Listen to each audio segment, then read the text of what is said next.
And we decided that we were not going to wait on government any longer. We were going to be the solution. We're going to be the answer to the violence and the poverty in our neighborhood.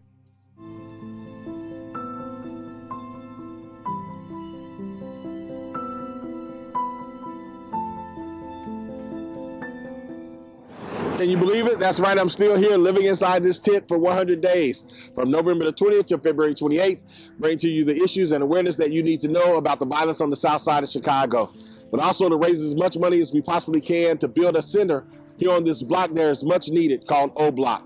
It's called O Block because it's named after a young man named O.D. Perry who was shot and killed. The gangs picked up the oldest name and started calling it O Block. We decided we want to keep the O, but we're going to call it Opportunity Block. I want to thank Fox for giving me the opportunity every day to bring to you Rooftop Revelations, my thoughts, my viewpoints, and opinions as it relates to what's going on in the city of Chicago and around our great country. I want to tell you something about Project H.O.O.D and how it got started. So many people around the country have been sending in emails and text messages and asking me the question.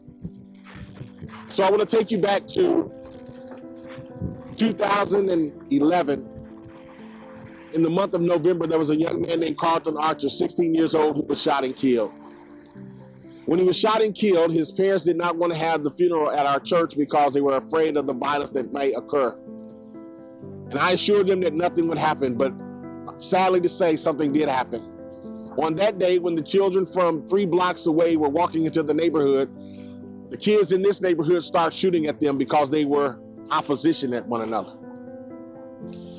We were finally able to get things calmed down. Thankfully, no one got shot and killed, and we were finally able to have the funeral.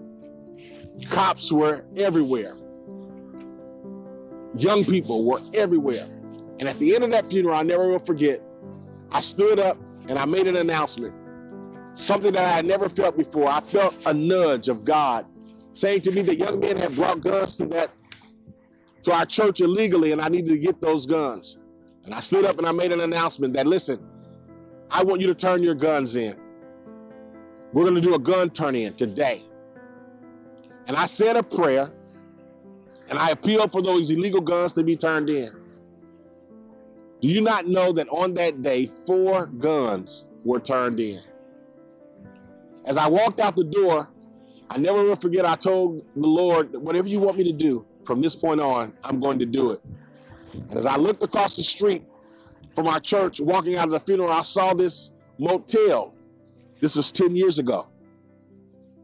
I saw this motel where there had been prostitution and drug dealing and gang banging and all kind of illegal activity. And I decided, with an unction, a nudge from the Holy Spirit, from God, to go up on the top of that roof and stay there. And I thought it would take just a little time to raise the money to buy that motel, but it took me 94 days on the roof of a motel 10 years ago to raise enough money to purchase that motel and tear it down.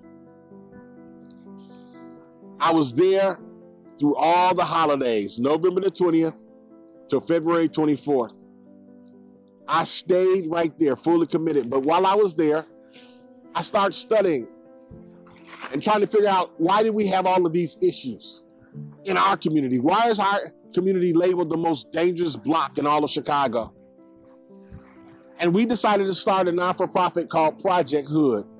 H.O.O.D means helping others obtain destiny. And we decided that we were not going to wait on government any longer. We were going to be the solution. We're going to be the answer to the violence and the poverty in our neighborhood. And we started putting in place programs for every area where there was a problem in our neighborhood.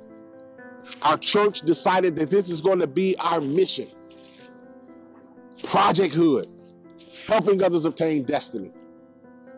And ever since that day, we've been putting programs in place to help people. Programs in place to help single mothers. Programs in place to help guys and ladies get out of gangs and change their lives around. Programs in place for fatherless children to be mentored, to be looked after, to be given positive direction.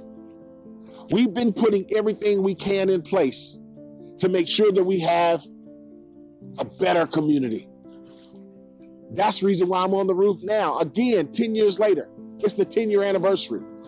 But this time I'm not here to tear anything down. I'm here to build something up. I'm here because we have outgrown our space inside of our church, where we use the whole second floor to have these programs and the other side to have a school. Now we're trying to scale it and build up so that we can have a place to totally transform our community. And we're going to do it with the help of all the people who have been a blessing to us all across America. We are taking these programs, we're scaling them, and we're changing people's lives.